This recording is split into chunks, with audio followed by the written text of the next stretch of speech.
long before the first European ever dreamed of crossing the ocean, before the Aztecs built their golden pyramids or the Maya raised their jungle cities in Mesoamerica. Something grand was unfolding in the northern reaches of the American continent. Something ancient, deep-rooted, strikingly advanced, and yet for reasons mysterious, or perhaps conveniently forgotten, this part of history was left out. This is not an invitation to a typical history lesson. This is a journey into the hidden veins of North America.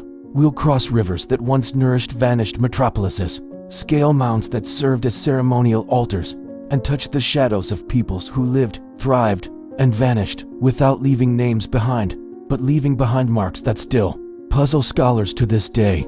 You are about to uncover civilizations that were forgotten before they were ever truly understood. Peoples who mastered agriculture, astronomy, architecture, and social organization with sophistication rivaling any known civilization. Peoples who built cities larger than any European capital of their time. Peoples who simply do not fit the myth that North America was a land of wandering tribes waiting to be discovered. In this narrative documentary, we will piece together this fragmented story. In each chapter, we'll dive into a different civilization, a different mystery, a layer of truth buried under centuries of silence.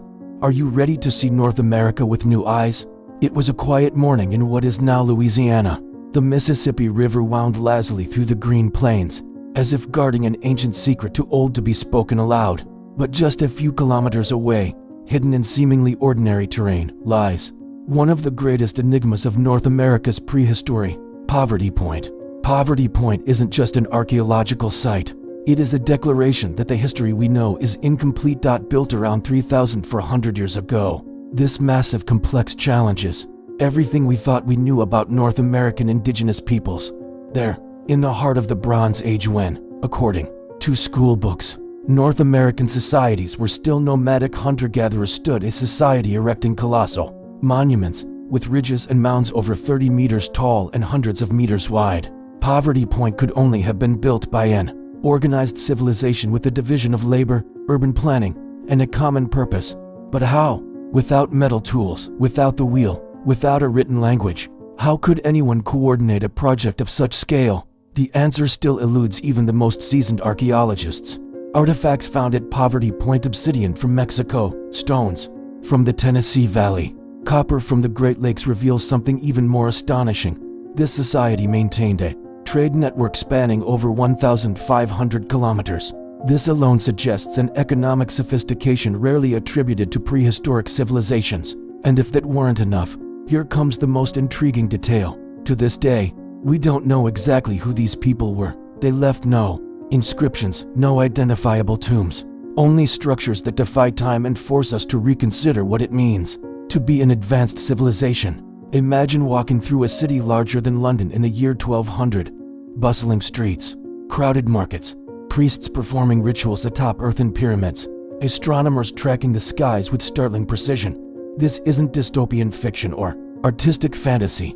This was Cahokia, located in what is now Illinois, along the banks of the mighty Mississippi. Cahokia was the largest pre-Columbian city north of Mexico. At its height, it housed over 20,000 people, more than Paris at the time. At the heart of this metropolis rose Monk's Mound, an earthen pyramid over 30 meters tall, with a base wider than that of the Great Pyramid of Giza. Yes, you read that right. A North American pyramid, larger in base than those of Egypt, and it was built by hand. Thousands of workers moved tons of soil using baskets and bags, creating platforms, ceremonial plazas, canals, and administrative centers. Cahokia was not a tribal village. It was an urban civilization with social classes, centralized governance, complex religious rites, and a detailed astronomical worldview. Its woodhenge, a circular structure made of wooden posts, functioned as a perfect solar calendar, marking solstices and equinoxes. But like all great stories, Cahokia holds a mystery. By the 14th century, with no recorded wars, no visible natural disasters, and no sign of invasion, Cahokia began to empty. Its people left. The structures were abandoned. The forest took over. Silence fell for centuries. Why? To this day, no one knows for sure. Some suggest climate change, ecological collapse, or internal crises. Others speak of spiritual phenomena. But the truth is this: the most complex civilization in North America before the Europeans simply vanished, and with it, an essential chapter of our history disappeared. Under the scorching heat of the Arizona and New Mexico deserts, among wine-sculpted rock formations, lived societies that defied the harshest conditions and flourished. They had no great rivers like the Mississippi, no fertile forests or humid mountains, and yet they thrived. Today, we call them by the names archaeologists gave them: Anasazi, Hohokam, Mogollon, but their legacies are anything but forgotten. Let's begin with the Anasazi, or as they are now more respectfully known, the Ancestral Puebloans. They inhabited the vast plateaus of the present day Four Corners region, where Utah, Colorado, Arizona, and New Mexico meet. In the desert, they built real stone fortresses into the cliffs like the breathtaking structures of Mesa Verde, or Cliff Palace, which seem torn from the pages of fantasy, multi-storied, with communal halls, ventilation systems, and even vertical stairways. These constructions housed entire communities and still challenge modern engineers today. And the Hohokam, these masters of irrigation transformed the Salt River Valley into a complex agricultural network. They built canals stretching for hundreds of kilometers, hand-dug, precisely sloped, flowing without the help of metal or wheels. They grew corn, beans, squash, and cotton. That's right, they produced textiles, ceramics with intricate geometric designs, and even shell and stone artifacts from faraway lands, indicating a thriving trade network. The Mogollon chose the shelter of mountains and plateaus, renowned for their refined pottery that blended geometric art with religious symbolism. They were also pioneers in transitioning from nomadic life to permanent villages. Their pit houses evolved into multi-level dwellings, precursors to structures later adopted by the Puebloans themselves.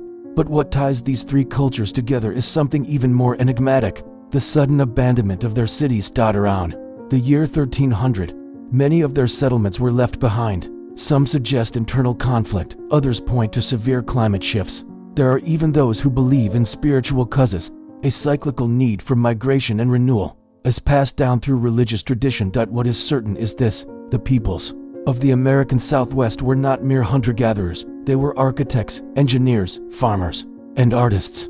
They built civilizations that thrived in adversity, and their influence still echoes today in the cultures of modern native peoples, like the Hopi and Zuni.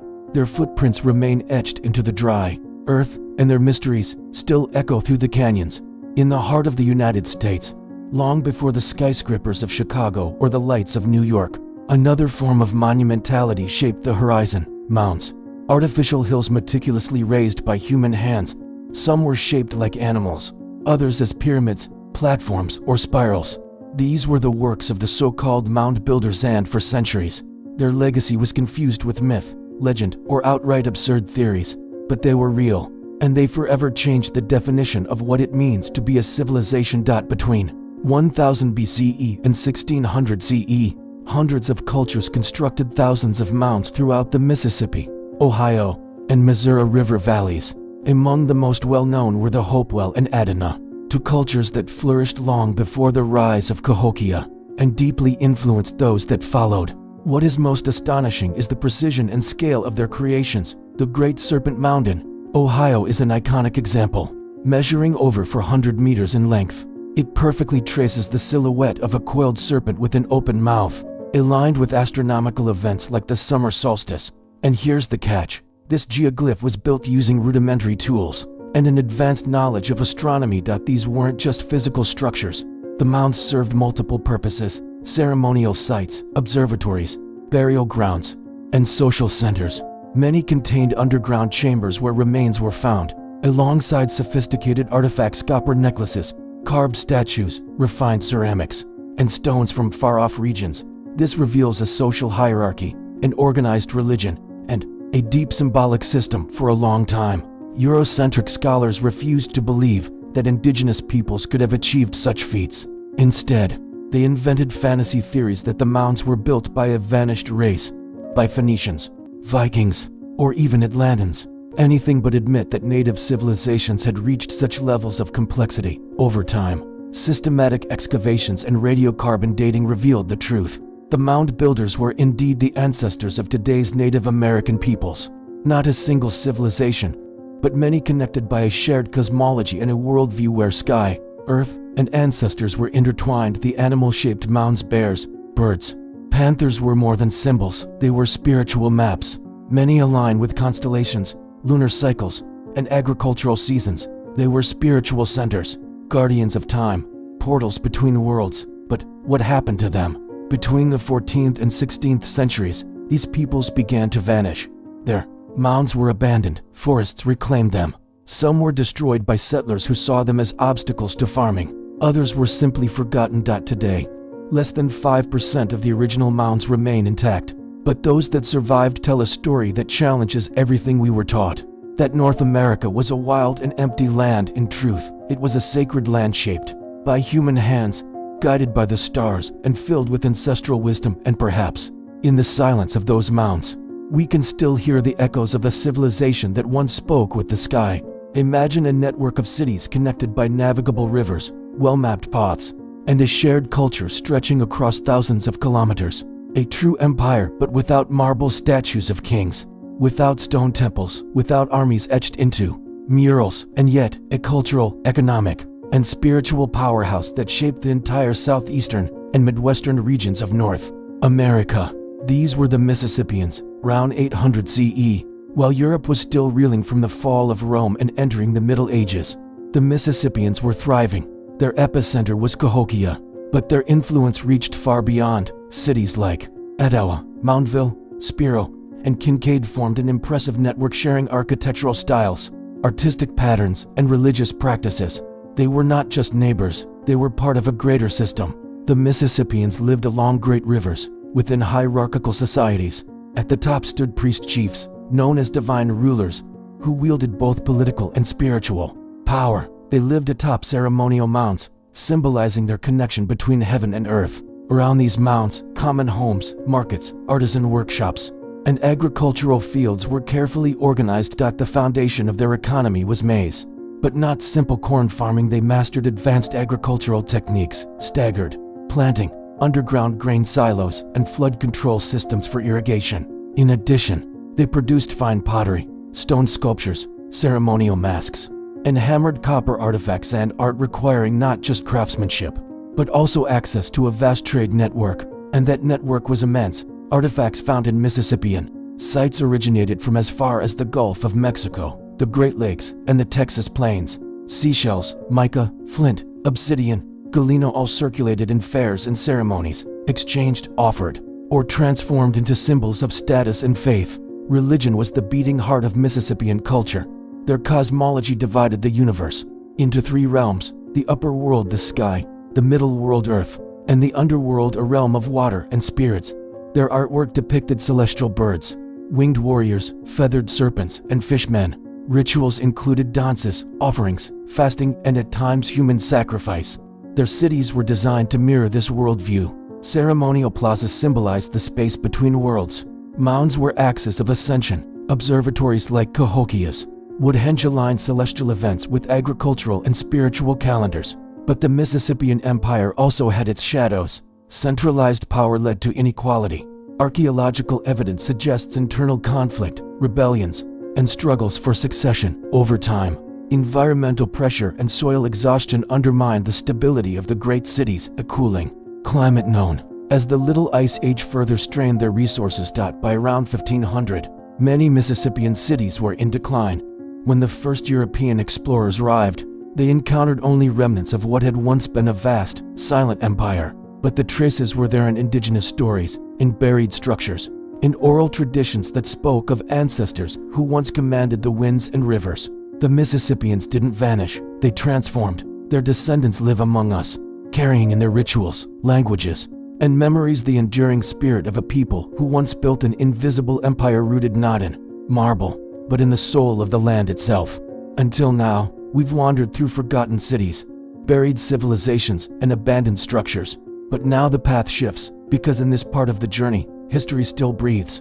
It lives in songs, in pottery, in dances and rituals preserved for centuries, sometimes in secret, sometimes in resistance. We're talking about the Pueblos, direct descendants of the Anasazi, and heirs to a legacy that was never broken, only transformed.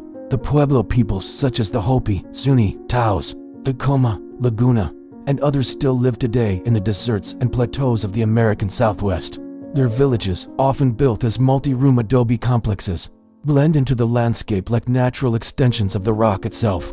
But what truly makes the Pueblos extraordinary is not just their architecture, it is their ability to preserve a millennia-old cultural identity in the face of centuries of oppression and colonization.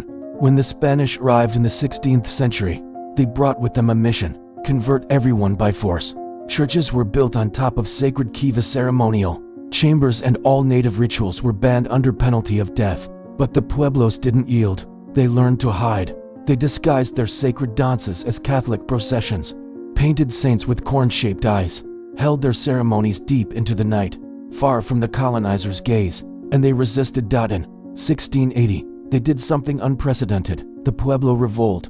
Led by a man named Pope, the Pueblos united an extremely rare alliance among tribes and drove the Spanish out of the region and back into Mexico. It was the first successful revolt against European colonialism in the Americas. But more than warriors, the Pueblos were guardians of memory. Their creation myths speak of an underground world from which they emerged, guided by sacred spirits. To them, land is not possession, it is kin. Every mountain, every spring, has a name and a story. Time is not linear, but cyclical, like the seasons. Even today, they perform ceremonies like the corn dance, the sun dance, and the Xalaco festival, all with roots reaching back over 1,000 years. They still build kachinas, spiritual figures representing forces of nature. They still pass down ancestral teachings through oral tradition, from grandparents to grandchildren, around fires under the desert sky. While the modern world races forward, the Pueblos keep one foot in the present and one in the eternal. Their schools teach both mathematics and ceremonial chants. Their homes have electricity but also ancestral altars, and their art, beautiful, profound, rich in symbolism, continues to travel the world as a reminder that not all sacred civilizations lie buried. The Pueblos are not ruins. They are living resistance. They are proof that tradition and innovation are not enemies, and that even in the face of centuries of attempted erasure, memory can bloom like corn rising from the desert soil.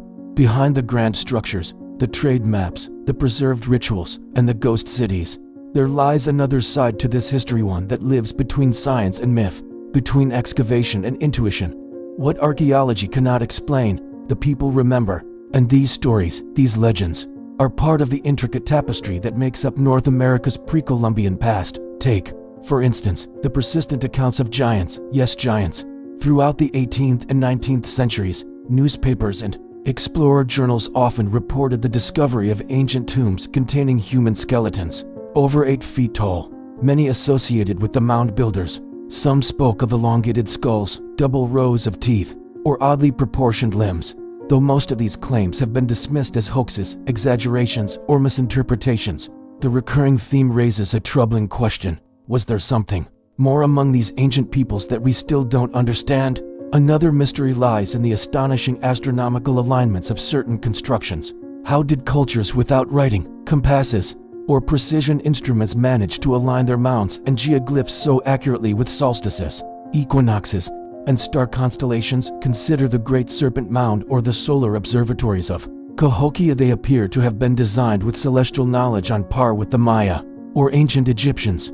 Then there are the mysterious geographic lines that seem to connect different archaeological sites, from Poverty Point to Spiro, passing through Ohio, Mississippi, and even into parts of Canada. Some researchers theorize that these structures may form geometric patterns or ceremonial pathways, as if the land itself was shaped by a sacred logic we've yet to decipher. Furthermore, numerous indigenous cultures tell stories of ancient peoples who came from beneath the earth or from the stars. The Hopi speak of underground civilizations that guided them after cataclysmic events.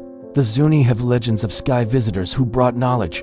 Perhaps these are metaphorical myths, but perhaps they contain ancestral truths, distorted by time and awaiting reinterpretation. Traditional archaeology hesitates to touch these subjects, and, understandably so, science relies on evidence.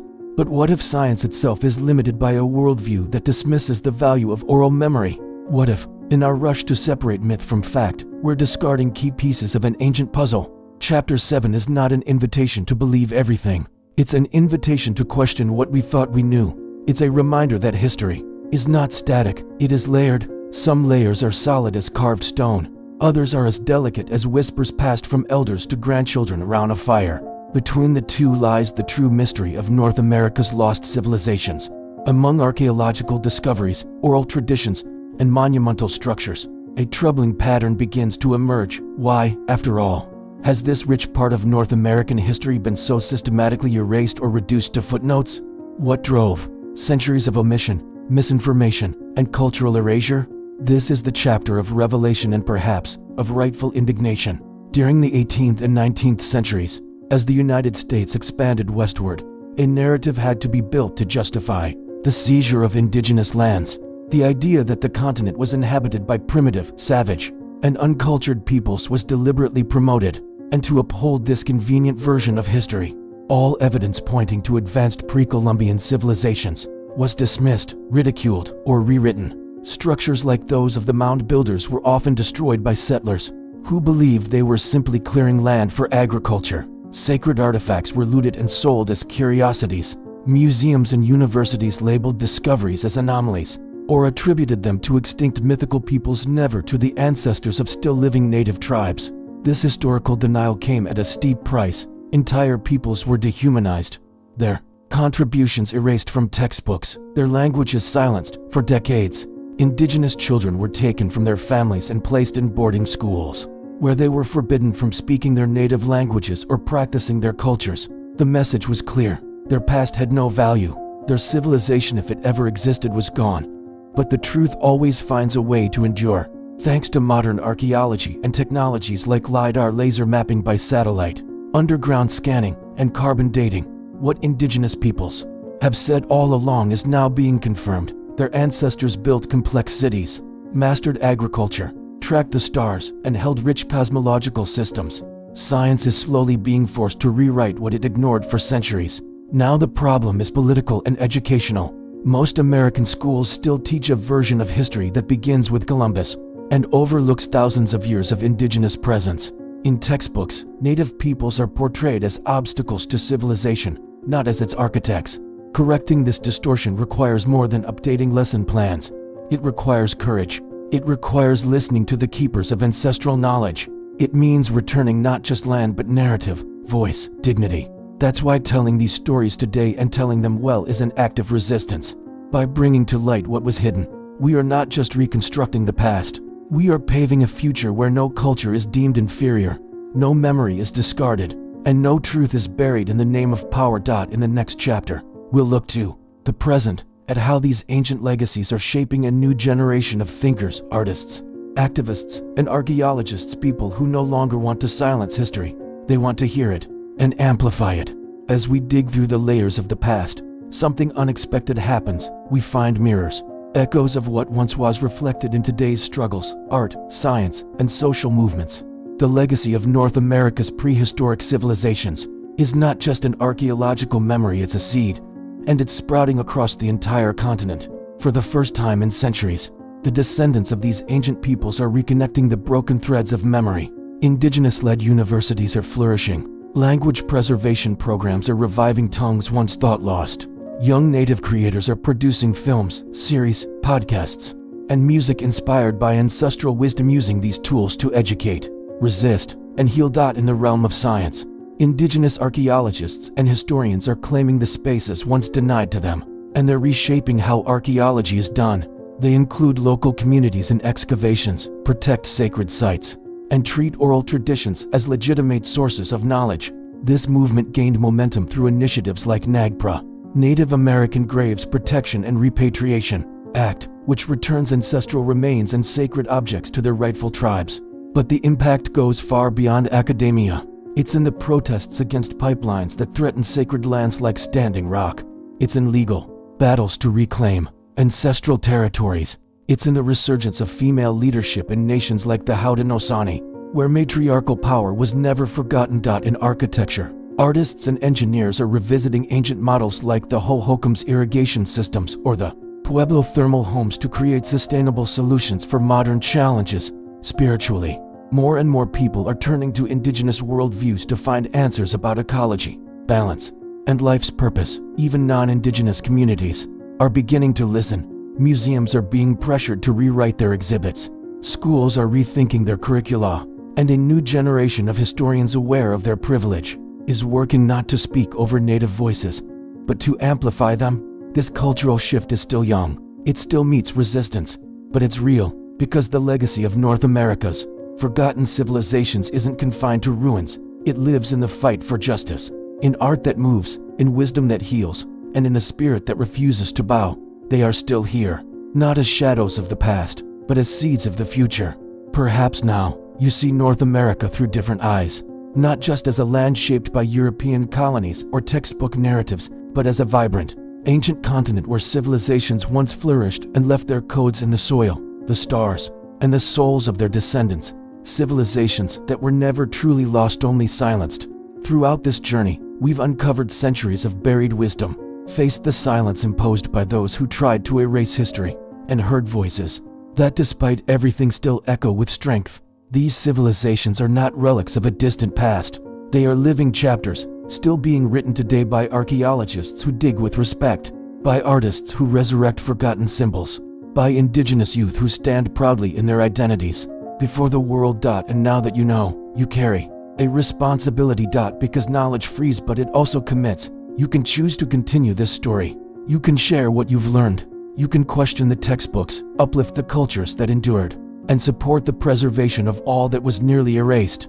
The next generation can grow up knowing that North America didn't begin in 1492, that long before any European flag was planted, stars were being read, corn was being planted, clay was being shaped, and songs were being sung. So, what now? Subscribe to this channel for more journeys like this where history is told with courage, emotion, and depth. Like this video if you believe these stories deserve to be told. Comment below which civilization impacted you the most and why. Share this video with someone who needs to know this forgotten truth, because a story only becomes eternal when it is remembered, and now that story lives within you.